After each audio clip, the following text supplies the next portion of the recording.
All right, good afternoon, everybody. Ready to get started? Woo! Reward those that came on time. So I'd like to, my name is Tony Rodoni. I run our small business segment here at Salesforce, and we'll be moderating the panel. And I'd like to take a minute to introduce and thank our three panelists. So I want to start with a little bit of introductions. The first person I want to introduce closest to me is Dion Lim. He is the president and CEO of Simply Hired. Simply Hired is a vertical search engine company that builds the largest online database of jobs on the planet, Dion, from your website. Dion's background is pretty neat. He's been both in internet companies and financial services companies. He was a co-founder at ePinions and the COO at a Chinese portal called Sina.com, and also spent time earlier in his career at Schwab, Morgan Stanley, and H&Q. It's good to have you here, and I'm really excited to hear you tell us about your journey through Salesforce. Matt Williamson, next on the far end, he's the VP of Sales at Bronto Software, and Bronto's an email marketing service provider based in North Carolina. Prior to Bronto, Matt held management and sales roles at SAS, eDocs, and Network Associates. Back 3 years ago, Matt received the Triangle Business Journal's Top 40 Under 40 award.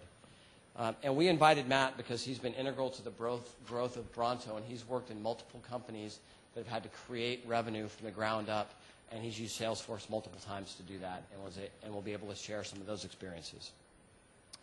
Lastly, in the middle is Mark Cohen. He's the EVP of Service from Market Council. Welcome, Mark. Thank you. Market Council is a business and regulatory compliance consulting firm. They consult to investment advisory companies in the U.S., and his customers internally are attorneys, and it's very close to a law firm. It's very different than the other businesses, and I think that'll give us a good perspective of more of a back office use of using a lot of custom objects, et cetera, in Salesforce. And they've been a Salesforce customer for a year and a half. Correct. Or so. He just told me he made a slide change right as we got started to add a few more Salesforce users to his profile. The economy's going so good, they just signed up 4 more or 5 more users to Salesforce. The genesis for this session has happened over a couple of years. I think the most common occurrence I have when I speak to folks like you is you want to ask us a bunch of common questions. And I felt those same questions 5 years ago when I was a Salesforce customer before I joined Salesforce. And they kind of run the gamut. The questions weren't about our safe harbor statement, by the way. They were questions like the ones that I have up on the slide right now. Hey, we want to benchmark ourselves and understand how we're doing with Salesforce and compare that to others. We'd like to share some and learn some tips and tricks so that if we start to embark on our journey right now, we can draft behind the good things other people have done and maybe avoid any of the mistakes they made. And one other common question we get a lot is, hey, we see all those big enterprise customers on stage at Dreamforce and other events, but we want to meet more people like us. And one of the reasons we created this session was not just so you can learn the stories of the 3 panelists here, but so you can trade business cards with folks here in the room, and you can start to build that network of other people that are going through the journey with companies like yours, with headcount like yours, and budgets like yours. So those are the things we're hoping to achieve on the call on this session today.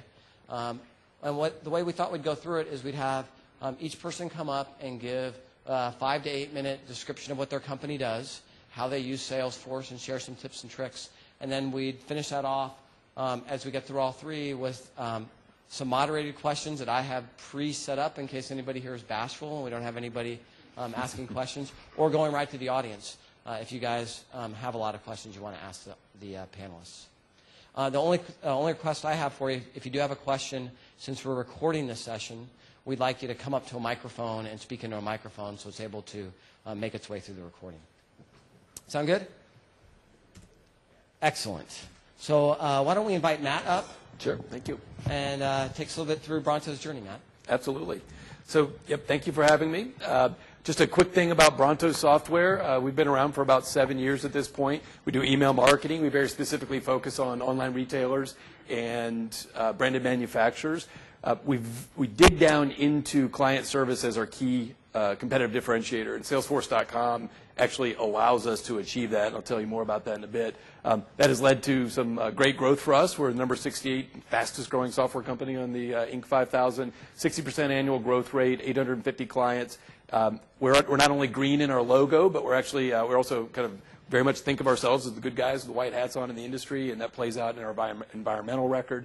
We're LEED certified. And all of this has played out when you put together the efforts we put through process and implementing it in Salesforce.com into some great growth this year. We've been above the number, even though we've doubled the team. We've been above the number, and in Q3, we actually ended up at 144%. So lots of smiles around the office on that one. We look like we're heading into 2010 with a lot of gusto. So the thing that I find helpful, this is my third Dreamforce conference, and the thing that I find helpful is you see a lot of pizzazz when you get to these conferences, but all of it's like, oh my God, I don't have a programmer, I can't do that, I can't buy more licenses. What are like the 5 things that I can take home and put in play on Monday? And so I kind of structured this in that same way for all of you that are here. So the top 5 for us is Bronto's Forecast Scrum. I'll tell you about that a little bit. It's kind of the way that we run our sales meetings. We start off with 30 minutes of quiet time. Everybody brings in their laptops. They get into their accounts. We have some key reports that they go to. We make sure that it's nice and clean. Then we review those ops together as a team. That allows for collaboration. Oh, I competed against XYZ. You know, here's some points. Oh, you ought to talk to this customer as a reference. And we update things as we're going along. And then everybody hits submit together. And that's really important from a forecasting standpoint, because if you're getting that discipline about getting the process right, and then you're taking that timestamp every single week, you end up 6 months later with a very nice track record of how much you need in the top of the funnel to produce what you need on the bottom of the funnel. So the second thing is naming conventions. We'll show you what that looks like. It's really important to have a consistent naming convention as you're doing your opportunities. Next steps. This is a field that we had taken off of the opportunity page layout. And last year, we watched how Salesforce was using it. We went to one of the, I think Kevin was actually running that, and it said, next step field. And we watched how they were doing it. We turned it back on. You'll see that as well. We use a lot of automation to reinforce the process that we expect, not only our sales reps, but our client service reps as well. And then finally, we've extended with some of the App Exchange partners, and we'll talk about that. So what you see here is a screenshot of our sales team dashboard. And the things that I would hit right away are on the upper left-hand side, you see kind of the top deals this month. We find it really important to keep the reps focused on kind of this chunk of what do we have to execute against immediately. And then, just using a little bit of formula work, we cut it down to what are the things that happen next month, right? So you can break them up very easily and let reps get to them. Paid trials are important for us, and so we use paid trial type to help surface dashboard work there. It also triggers some of the automation you'll see in a bit. And then on the right-hand side, it's easy to get sucked into doing all your dashboards based on opportunities and reports and that kind of stuff. But you can also get into quota attainment, use some customized fields. And so what this does is actually calculate all of our different reps who, because this has been an aggressive hiring year, are at different points in their kind of ramp and what they're responsible for. So it allows us to index, if you will, and give people percentages. This is where they are against their numbers and for the quarter and that kind of thing. So this is an example of the standardized naming conventions. This is the report that we run. This is what we talk about when we're going through the deal review on Monday. And the two things that you'll see here on the left-hand side, I've kind of blocked out all the actual names, but you can see the examples that we put the company's name, and then we put the edition that they're buying, the length of the contract they're considering, the payment types, and then we followed up with the volume. So we're an email marketing company. The volume is a significant part of the pricing, and then the unit cost. And so, and you can see there's two different examples there with different editions and different price points. And what ends up happening is that this report becomes a mechanism that people can instantly glean information from without having to necessarily drill down into Salesforce. And the beauty of that is that they can skim 50 or 60 opportunities, and they can pinpoint the one they want to go to, and off they go. And that's really important from an executive perspective because it encourages the behavior of going into the system and actually seeing things. On the right-hand side, you can see the next steps. The reason this is so helpful, I was talking about this in an adoption session earlier today, is that you can't expect your sales reps to implement a bunch of stuff in Salesforce if you as a leader aren't willing to go read the information before you ask them the question. So this makes it really easy for a leader of a group to know exactly what's going on, and then they can ask intelligent questions that show that you have an executive mandate indicate that we will be using this as a platform. So it's very effective in terms of driving usage. This is our Zero dashboard. I like to highlight this because, A, if you're not doing Zero dashboard, this is a great thing you can go implement right away. It just, we call it the safety net. You know, it's not so much a stick to beat people with as much as it can get really problematic if you got reps who are doing their jobs or making 80, 100 calls a day. They're trying to get deals closed. This provides a safety net to catch anything that kind of falls out. Oh, hey, there's a paid trial I haven't talked to in 30 days, right? That kind of thing. So this has been very, very effective, and reps can monitor themselves. It's the same thing that you get peer pressure on the leaderboards, right? They see their name up there on the Zero dashboard. It gets fixed right away.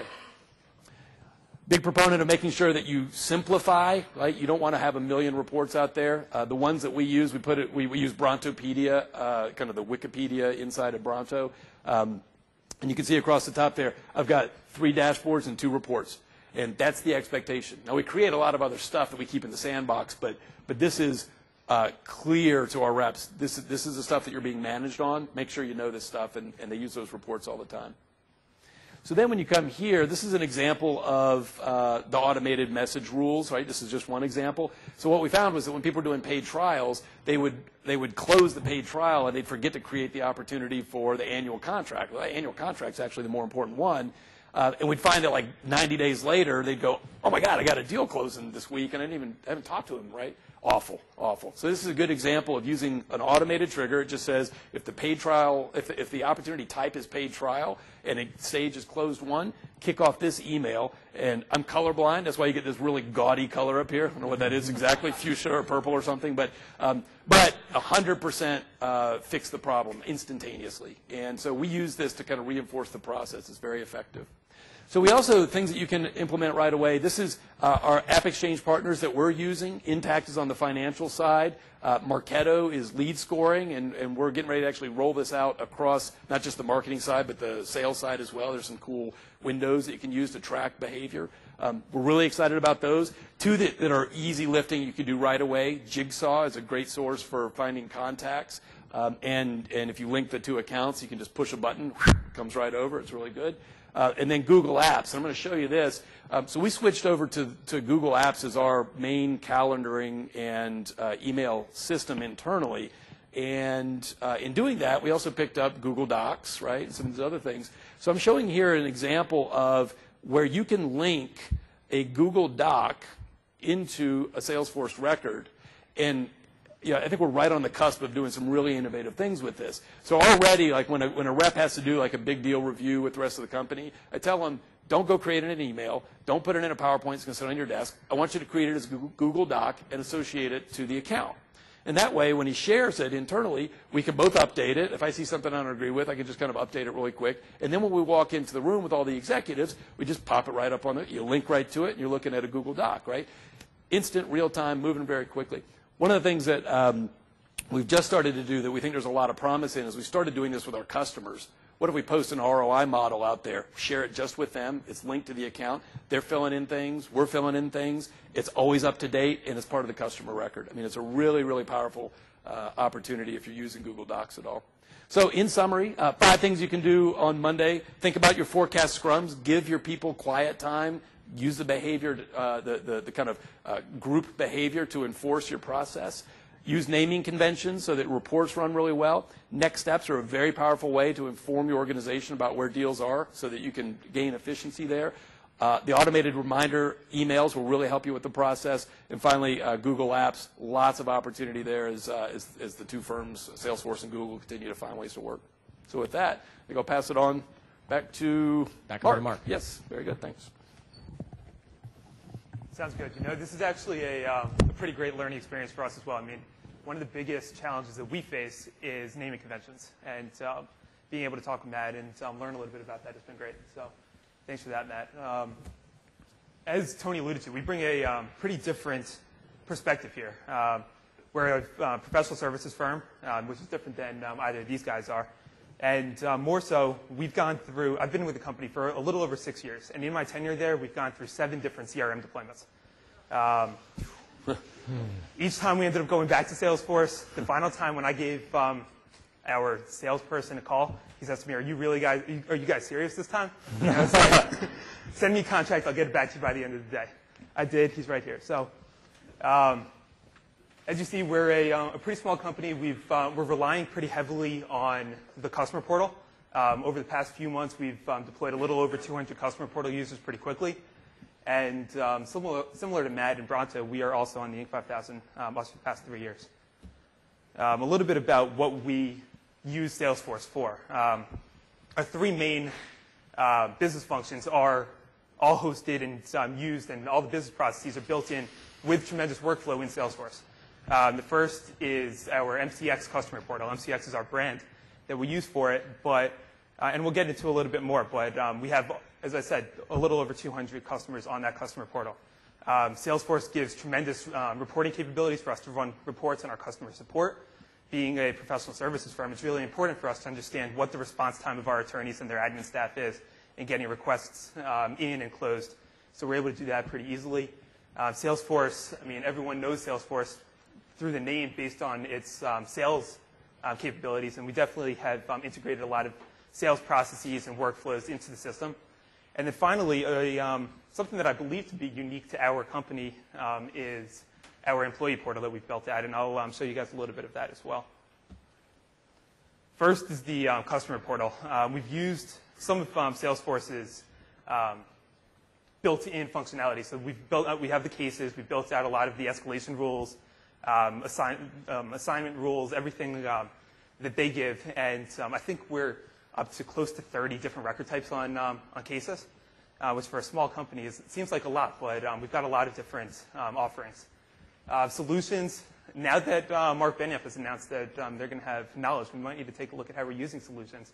But we've built out solutions as a pretty robust knowledge base, frequently asked questions, different items like that in there, that our customers are able to log into the customer portal, search our solutions database, and it's actually decreased the number of calls and emails that we've gotten, making our attorneys a lot more productive.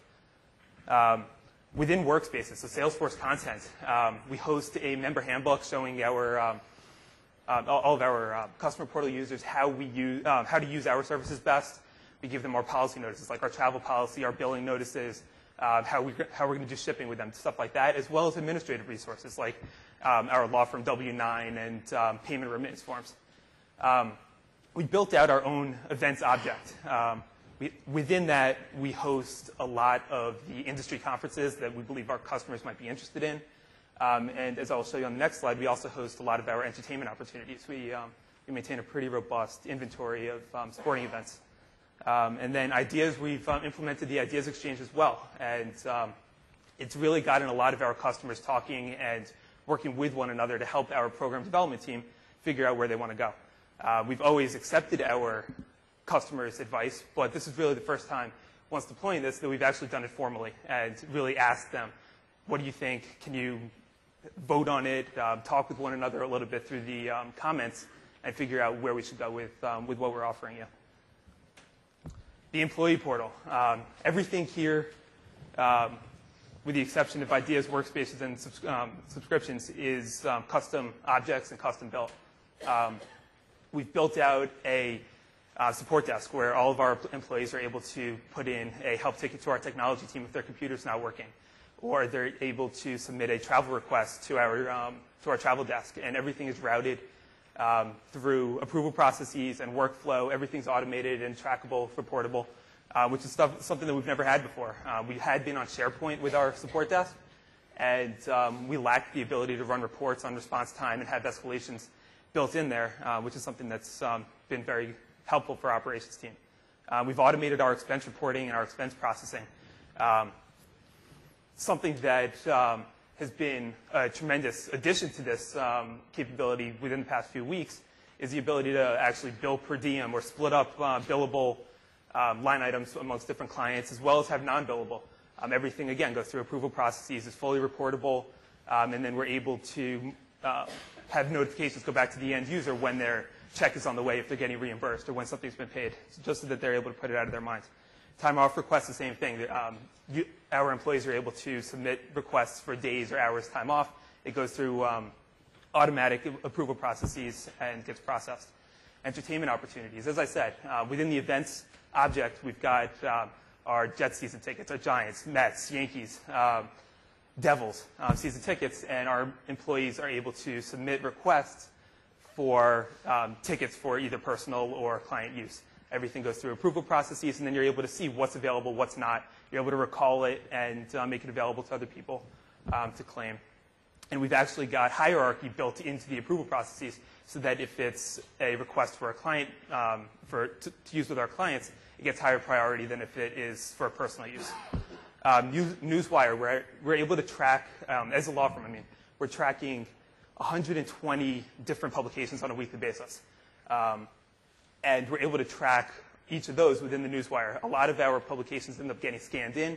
We're able to run searches of different articles down the road, and it really maintains a nice knowledge base for us internally.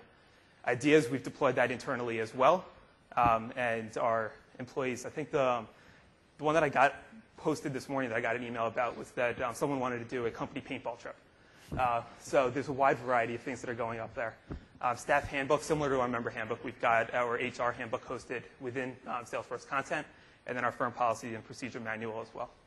And the benefit of having it in content as opposed to hosted somewhere else is that they're able to subscribe to it and receive notifications if a policy has been updated or if our PTO, for instance, they get 3 more days a year instead of what they had been getting. They're able to receive a notification. No one's able to say, hey, I didn't know that. So tips and tricks. As Tony had mentioned, we've only been on Salesforce for a year and a half. We have some pretty extensive experience with deploying other CRMs, as I mentioned. Salesforce is our 7th since I've been around. And the most important thing, that's why it's right up at the top, is to train your users. A few months after we had purchased Salesforce, we had built in some pretty robust functionality, but after going around, specifically on the sales side, but after going around and talking to the users, we noticed that most of them were just using it as a glorified address book. And that was our fault. We didn't end up training them. We sent out emails saying this is now something you're able to do, but we didn't actually sit down and do training sessions with them. And it's important to do the initial training and then also listen to them and see if you need to do additional training sessions as well. Along the same lines it's really important to keep your end users in the loop as you're going through your development process.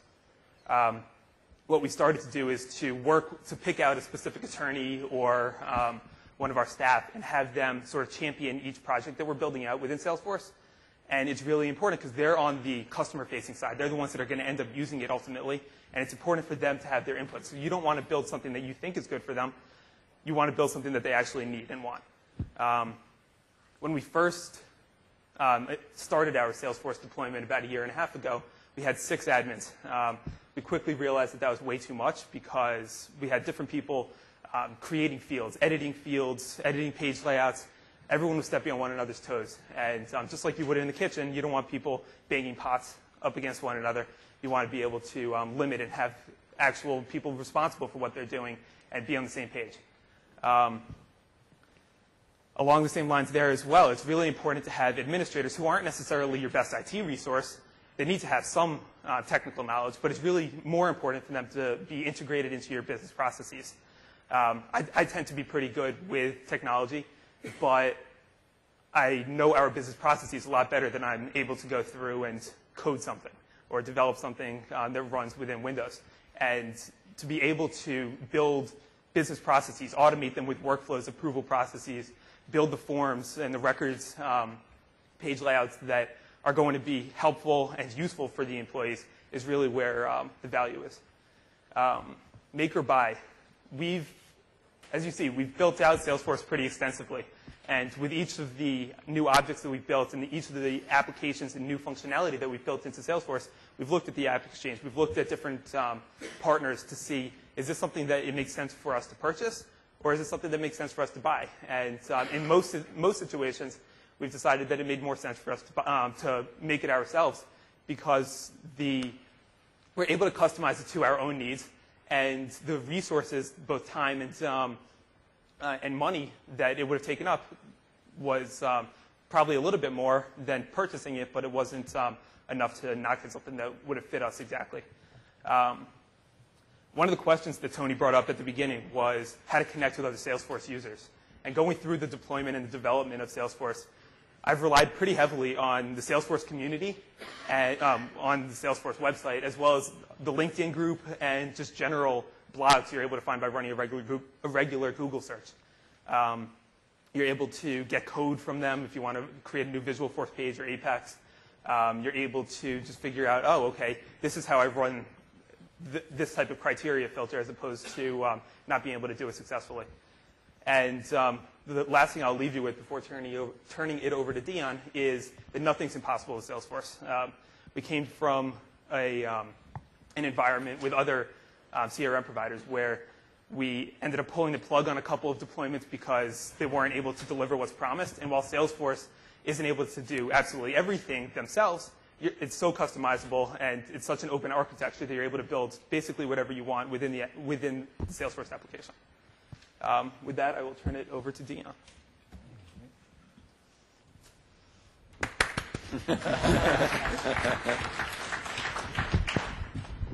Thanks. Dion Lim, president, Simply Hired. Matt was asking me, what does it mean to be president? I basically said, the CEO makes all the promises, and I have to deliver them.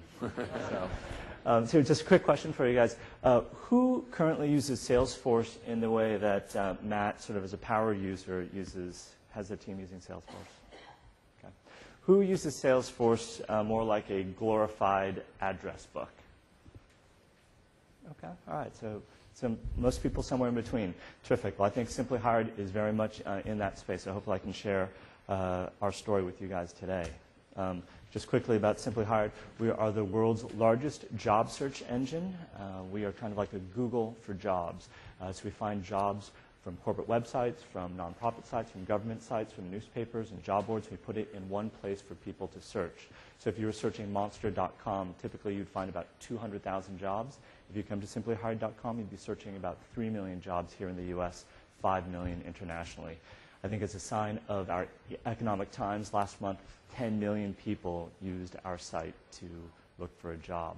And it's not only at Simply Hired, but also on partner sites. We run the jobs on LinkedIn.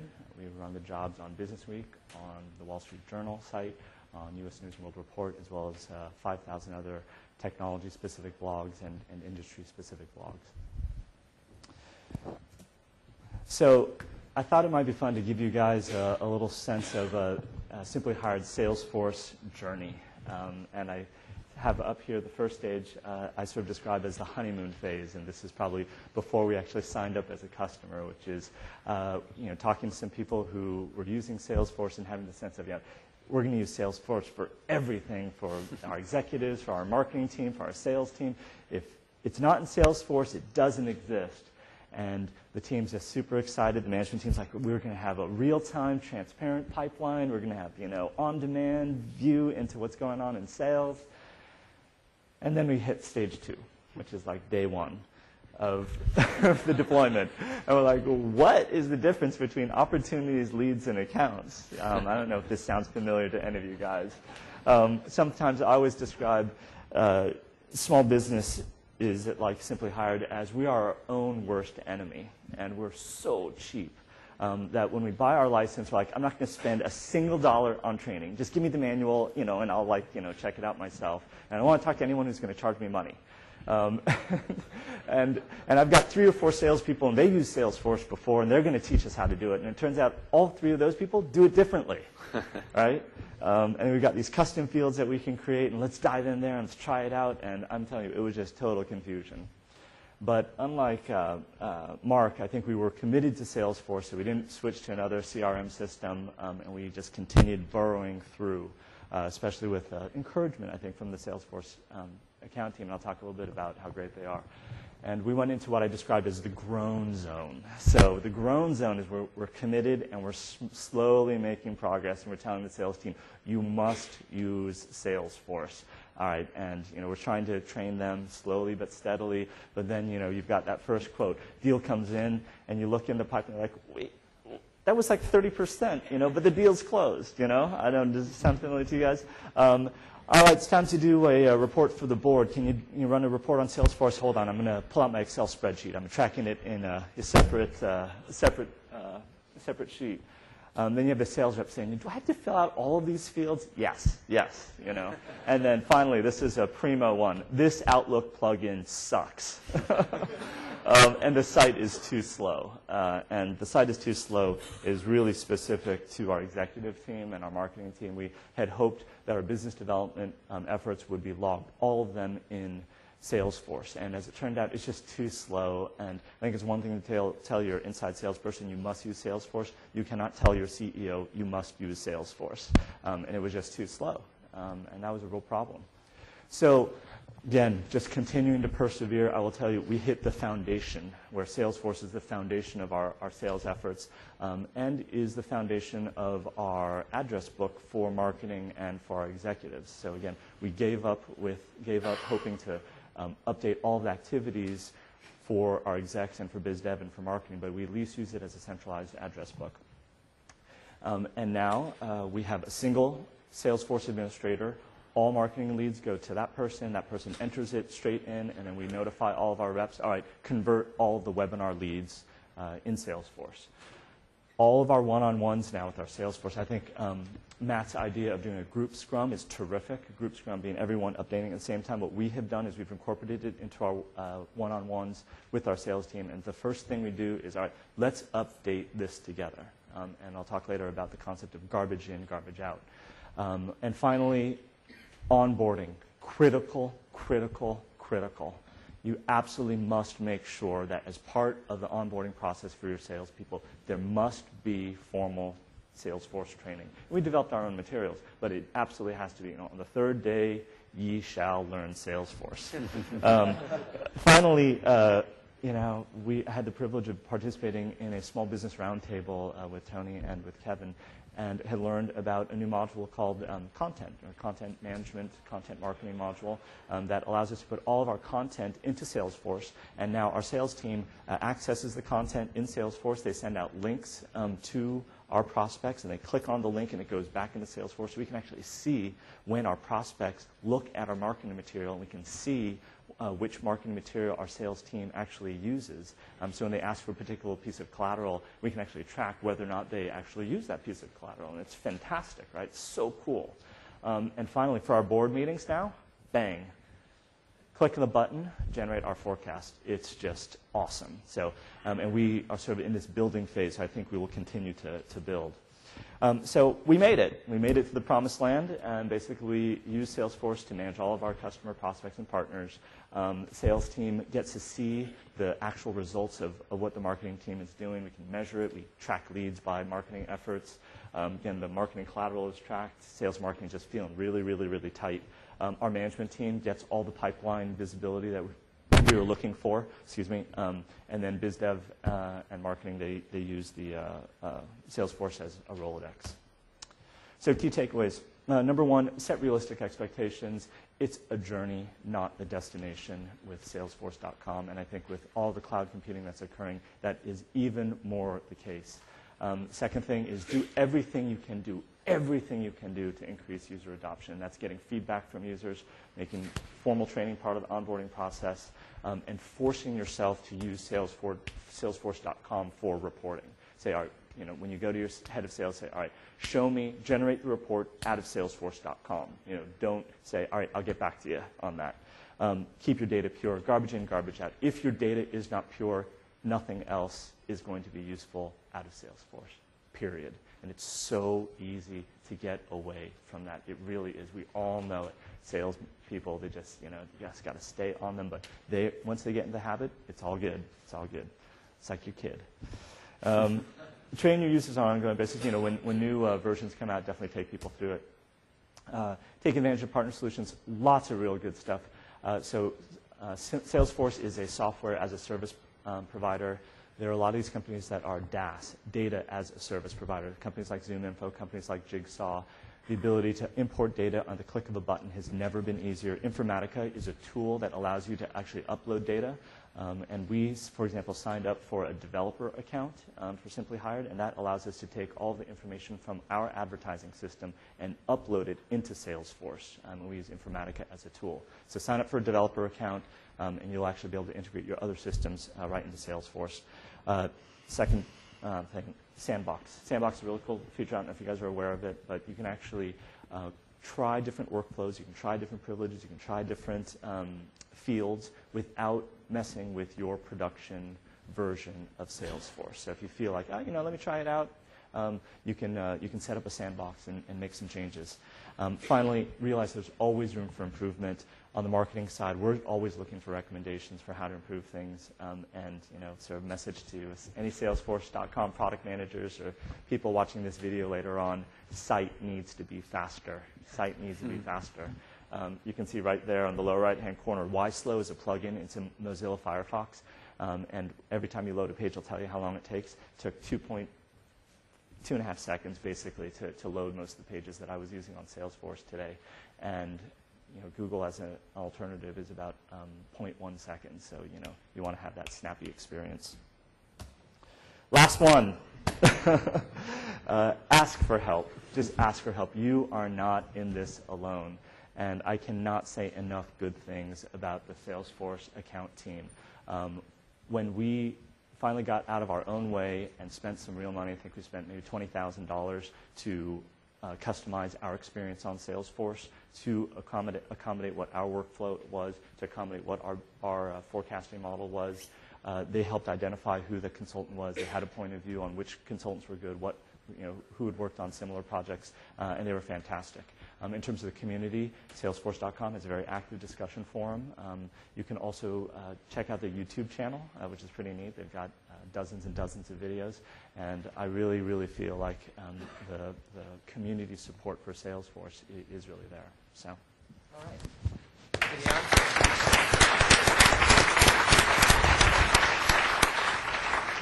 So why don't you let me ask a couple questions of the audience, and then we'll, or the panelists, and then we'll have some questions from the audience. I think one interesting question you talked about was implementation and being cheap at the beginning, Dion, and then moving forward. I'd love to get your perspective on, from each of you, on how you started, who does your implementation now when you need to do implementation, and where would you like to get to if you could change the way you're doing it? You want to take it first, Dion? Sure. Actually, so it started off with really nobody being the administrator or some engineer who didn't want to be the administrator. And today we have Kyle Haver, who's a great guy, and he is just when you have a guy who's excited to come to Dreamforce, you have found the right person. And I actually wouldn't really change things. It's great to have a single person, not to have too many cooks in the kitchen. Kyle has a technical background, so he can actually oversee some of the programming implementation as well. Is Kyle in here? Or is he off at attending another some other session trying to learn how to use one of the new features? Excellent. And Mark? Yeah, we deployed ourselves. When we first purchased, we were pushed towards a couple of the partners, saying you really don't want to take this on yourself.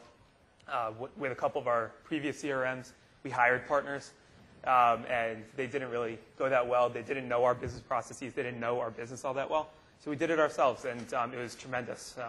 It took a little bit of time. I mean, we're still in development of a lot of the concepts that we had initially when we purchased Salesforce, but everything's coming along pretty well. And as you noticed before, I am advanced administrator. Yep. I'm certified, and a couple of my colleagues are also administrator certified. So that going through that certification process was definitely helpful. Did you take a class to get certified? Tell us the story. I actually did not. I did the deployment pretty much myself and a couple other people. So we had gone through a lot of what was going to be tested. We did a little bit of studying and then took the test and passed it pretty easily. He's being bashful. As we were prepping, he said, I asked him what class he took and if it took a lot of studying. He said, the first test was 12 minutes and the second test took me 16 minutes. Must have been after the School of Hard Knocks of doing the implementation. Exactly.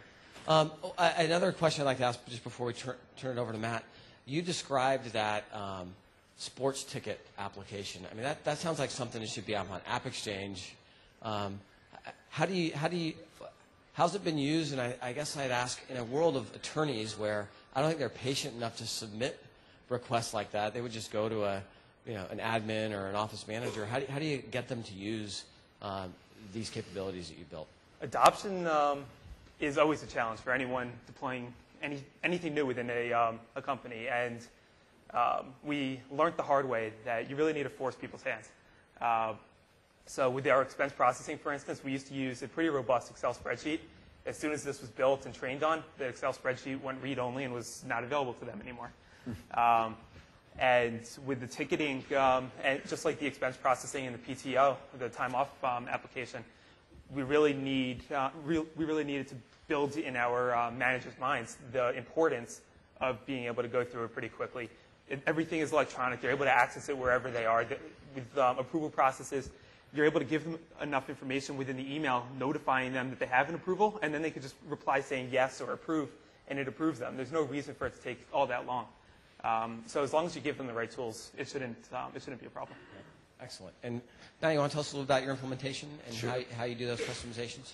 So we did choose a partner to take that first step with us, and actually it was a very tough experience. It turned out that we had a lot of data that had been accumulating in our in-house CRM. It was always, kind of excuse the language, but the redheaded stepchild. I could say that I've got a red-haired child, but it ended up in a scenario where we had a very high expectation of the cleanliness of the data once we got done with the project, but the reality was that we had 4 years of kind of cobbled together data, and that created a really big disconnect between what the contractor thought they were coming in to do and what actually happened. And so I think it would be a wise thing if you're looking at an implementation, take stock of your own internal capabilities. If it turns out that you have a lot of good data and you're fairly technically adept as a company, you could think about potentially going it alone or getting advice more on the structure of it versus we thought we could turn over aspects of it. And that created easily 6 weeks of time that we really didn't need to spend, but we did. Got it. When we were prepping, you told a great story that I think a lot of us feel the pain of, even employees of Salesforce. Dreamforce can be pretty overwhelming, especially your first time through, and it takes a couple times to really get a strategy down to how, as an attendee, not only as an attendee, but as a company, you want to approach Dreamforce. And I thought the way Bronto did it was pretty unique. Do you want to describe how you and the rest of your management team, how you try to divide and conquer at Dreamforce and what you try to get out of it? Sure. So one of them, we got Carolyn here, is our VP of Client Services right there in front. So we have about 6 of us here, 2 C-levels, 3 VPs, and a director.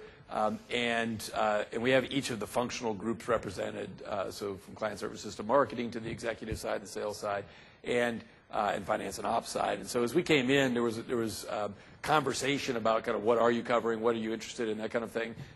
Some of us took advantage of the builder. There's an agenda builder that you can leverage ahead of time that kind of Tom Wong and his group put together. Found that useful. Some of us found it useful. Some didn't dive in on it. Now that we're here, what we find is that we get into the sessions, we come back around afterwards and compare notes. And I think if there's advice that I would give, and we don't execute on this flawlessly, but if there's advice I would give, if you have multiple people coming, carve out the time either on the last day of the conference or the first day when you get back and make your short list. Like, put all the ideas out there, but make your short list of the things that you want to try to accomplish, and then knock them out, because what will happen is you'll get back and the fires are burning and you'll forget about all the good stuff that you could accomplish. So hitting that short list that you implement right away is really important. That's the kind of that. When I was a customer, that was probably what I wish. I came back with a huge list of notes, and I never made it to the top 3 after my first Dreamforce. How about quick questions from the audience? If you have a question, you mind just coming on up to the microphone? Hi, this question is for Matt. Actually, you mentioned something about using Intact for your accounting needs. Mm-hmm. I'm just curious how that experience was, what the decision making there was. And basically the question is coming from, I'm thinking of having my business work off Salesforce.com, mm-hmm. and I'm thinking between QuickBooks versus something native on Salesforce.com. Mm-hmm. So I'm just looking for advice there. Sure. So if you'd like to connect afterwards, I could actually introduce you to Will Sendall, who went through the purchasing process. But my recollection of it a year and a half ago was that there was a point at which we were moving off of QuickBooks, and the decision was, hey, we need to go look at potential options. And I think it was the first time as a company where we went and said, wait a minute, wait. We've got a platform that we've invested in. We're not just doing this for sales and for client services. We've got a platform, And we ended up at the App Exchange looking around, and Intact popped up. And that has been very, very helpful as a company because there's a lot of linkages that have made their life very easy. And so, if you'd like to meet Will, let's link up afterwards, and I'll put you in touch with him. Actually, I have another question for Tony. Yep. I'm a small business. I run a retail web store. And I started using Salesforce.com simply because I've been familiar with Salesforce.com since 5-6 years now, and just become a fan of the product. And when I started the company, I started using it. But I don't get the sense that there are many retailers or small retailers who use Salesforce.com. Is that accurate, or is that? So the question is, do we have a lot of small retailers? We have we have 65,000 customers, and I'll tell you the majority are small businesses, including a lot of people that do retailing. With some electronic checkout and built into some accounting. I would say dozens, if not hundreds, but I would need to run a report with good opportunity, naming conventions, and data checking, and they're pretty good. And if you want a little help on who some of those are, I'm happy to give you my card afterwards. The biggest issue we had a couple years ago was when people in retail wanted to do some electronic checkout. It was clunky to try to connect that with Salesforce, and there are a few App Exchange partners that have improved that greatly in the past year or two, and I'm happy to share some of those with you. The problem I'm struggling with is, I don't know, this last question. Yeah. The thing I'm struggling with is an order management system, and the only vendor that sort of comes out there on the radar is Glovia. So, and I would think something like this should have more options. Yep. So let's catch up on some of that offline. Are there other questions of the panelists, audience? Yeah, come on up. Questions for Mark. When you guys switched from QuickBooks to the software package you're using now, what version of QuickBooks were you on, and what caused you to consider changing? We're actually still on QuickBooks, so I think I was Matt. I'm sorry. I'm bad with names, even if I'm looking at them. I don't know. But again, if you'd like to catch up afterwards, I'll put you in touch with Will, and he can help you with that. That'd be interesting to How many folks are on QuickBooks now? Wow. And if we had a more robust option that was an on-demand product, how many would want to look at that? And I'm raising my hand up here, too. That's great feedback. There is one company that just launched that's built a native app on Salesforce for accounting called Financial Force, or financialforce.com. They and Intact are the two providers. Financial Force was spun out of another accounting software company called Coda, so it's been around for a long time. But that's another one I'd recommend you take a look at. You have a question? Yeah, for all three bachelors. Don't they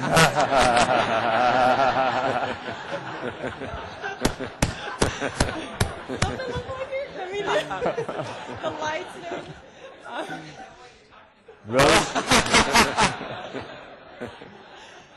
Yeah. God, don't make me forget my question. Initial bidding is $1,000.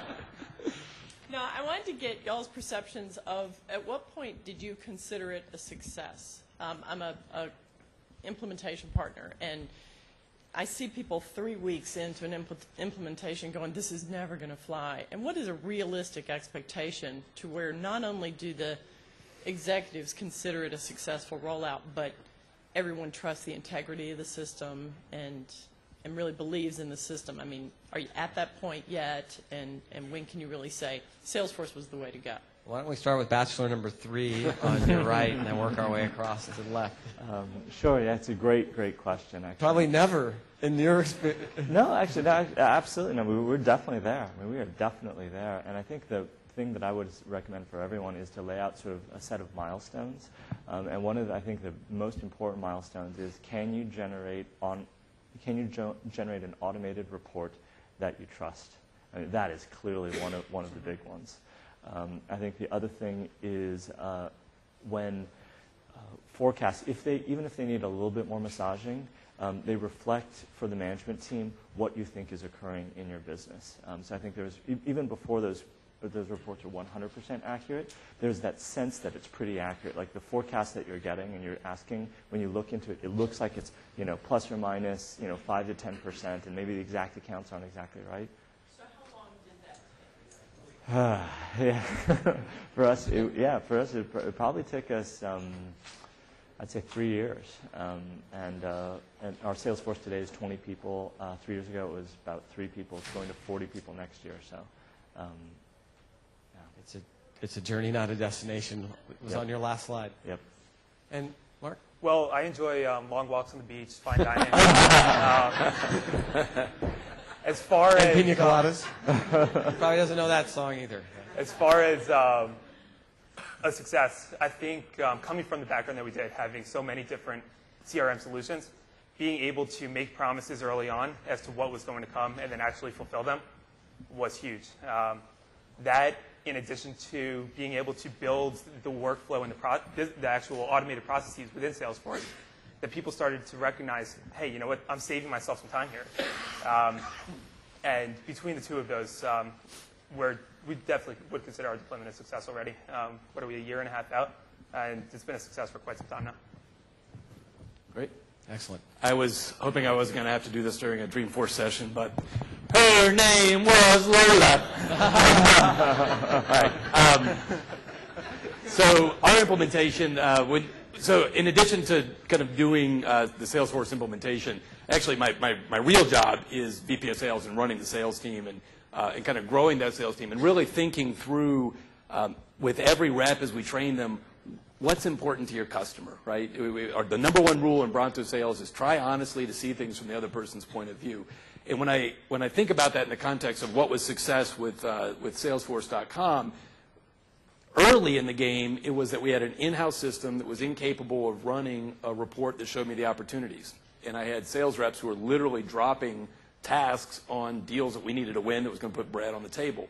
And so we had a very, very tangible pain that we needed to move to solve. And the first time I proposed it, actually, it got shot down. It was like, oh, we can program it in-house. We got a bunch of smart people. We got all this data. And so for 6 months, we waited. I was bought into the process. I had designed what I thought was going to be really good. And sure enough, the rollout happened, and it was disastrous. I mean, it was worse than it was before. And you know, you think about pain. People move when pain hurts. And so that's what got us, in Steve Fontana. I don't know if you remember Steve, but he had us jump in, and we got the platform up and running. When we got the implementation going, success in the first iteration was literally that we could turn it on kind of D-Day, right, 0 hour, and that everybody could keep operating as if nothing had changed. And so as we did that, we were very, very strict on the data quality. We were very in tune with teaching and coaching. We spent a lot of time on the process in addition to the technology. And sure enough, the day came when we got everything all converted over, and we flipped the switch, and we were ready. We were ready for the walls to fall down, and nothing happened. I mean, it literally happened as if everybody had been using Salesforce from forever. So it was very successful. I think now when we think of success, because we're thinking of this as a source of competitive differentiation, I feel like success is now morphing towards how do we leverage things that come out as new, like the stuff that we saw this morning. How do we leverage that to beat our competitors? Like how do you do it not just as a platform, but do you actually gain competitive differentiation from doing it? You know, it's interesting. We even struggle with that inside Salesforce as we do our 4 launches a year. And one of the ways I'd recommend you think about it is we use a metaphor. When we add one thing new to our customer service reps or our employees or AEs, they need to get muscle memory with that and be very comfortable with it and be able to do it with their eyes closed. Okay, we're done with forecasting. Now let's use opportunity management. Mm-hmm. And let's start with just naming conventions and stages.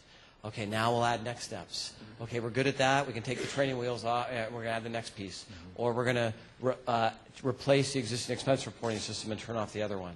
The only challenge we find with that is when we do a rip and replace of an existing system. If you're replacing an existing call center, you're not going to start off with training wheels, and then you need everything that you had beforehand. Other questions? Yeah, come on up, please. Hi. We're about to do a release, and we're integrating with a custom system. I came in a little late, so I missed if there was a lot of customization. But sort of 2 things have been brought up over and over again. One is the training. So we have about 40 independent reps. They're, some of them are real cowboys, and getting people to comply is always a problem. So I just wanted to know what high points you have for what training is. We've got a manual. We plan to get on the phone, have a checklist. There's a little process, but maybe there's some more in depth. And then the speed is an issue. We get real cries of pain when things are over a second as far as time, and so how you guys deal with that. So why don't you guys take the first half? I'll take the second half. Sure, I can touch on the training. For us, we have both written documentation to some extent. I mean, it's built into our procedure manuals, how to go about doing something within Salesforce. And as far as training, we've created pretty robust PowerPoint slides and actually go through and sit down and walk through how to go about executing something, how to fill out the expense processing form, how to fill out a support request, and to make those slides available to the users afterwards, similar to this. I'd add to that, it's easy when you think about training to really get focused in on training on the application. And something that absolutely must be ahead of that is that you have to take the time to nail down your sales process. You have to train people on the process and hold them accountable to it. So know what your stages are and your opportunities. Know what your workflow is for your customer support if you're using the self-service portal. Know what those things are and what you want it to be to execute kind of against differentiation. The software will follow. I mean, the software is the tool that helps you get this stuff. So I would focus on breaking it into the conceptual and then show the technology piece of it. And with training, I think the most successful thing that we've done is also explaining some of the logic behind how something has been developed. So there's a field dependency there. Why is that field dependency there? When people have asked you, just be prepared to answer those questions. I think the other thing that I'd add is that in addition to whatever formal training you have or as part of the formal training, have people do some shadowing. And I would actually pick your absolute best.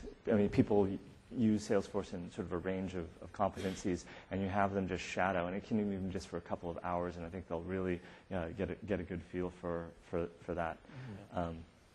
So there's a couple things that it may be a little different with an independent agent, but both in prior companies at Salesforce, if people aren't using it, if they get commissioned based on how the opportunity is managed, you can tie it to that. Our system integrates to an Oracle backend, and if the opportunity isn't logged the right way, it won't close. And if it doesn't close, the reps don't get paid. And we have had some partners that use our PRM channel product that change the compensation strategy on how somebody gets paid based on how accurate the data is. So they try to make it a stick. Here's our normal independent agent commission, but we'll give you a higher commission if this data or process is done the way we'd like it to be done. We're just coming up on the end of time. Do we have any other questions?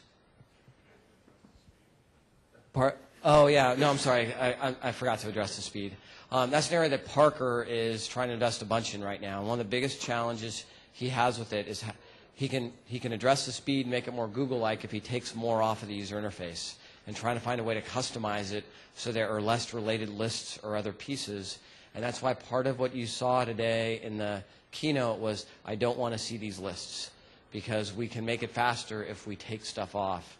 But we also we want the users to elect to take those off, not just give them a blank screen to start with. One of the biggest pieces of feedback we get from early customers is they open up our screen and there's no directive information to tell them what to do. So we have to also at the same time try to add a more wizard-based interface that tells people what to do that takes more time to load. And that's the tightrope that he walks. While this was a short 1-hour presentation, I want to invite you guys to trade cards, not just with the presenters, with each other. And I want to acknowledge it's a lot of work for these guys to prep and do this session. They're here to attend, and one of the biggest debates we have is what time do we do this and what other sessions are we competing with that they want to attend. So I really, really want to thank them for the work that they put in today. Matt, Mark, Keon.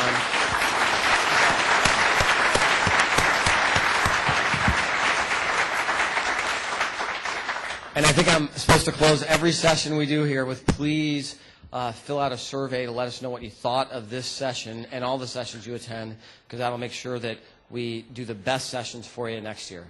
And thanks a lot for your time. If you have additional questions, we're happy to come on up front. I just want to respect the time for everybody that has other things they're going to go do. Thanks, everybody. Thanks. Thank you, guys. Yeah.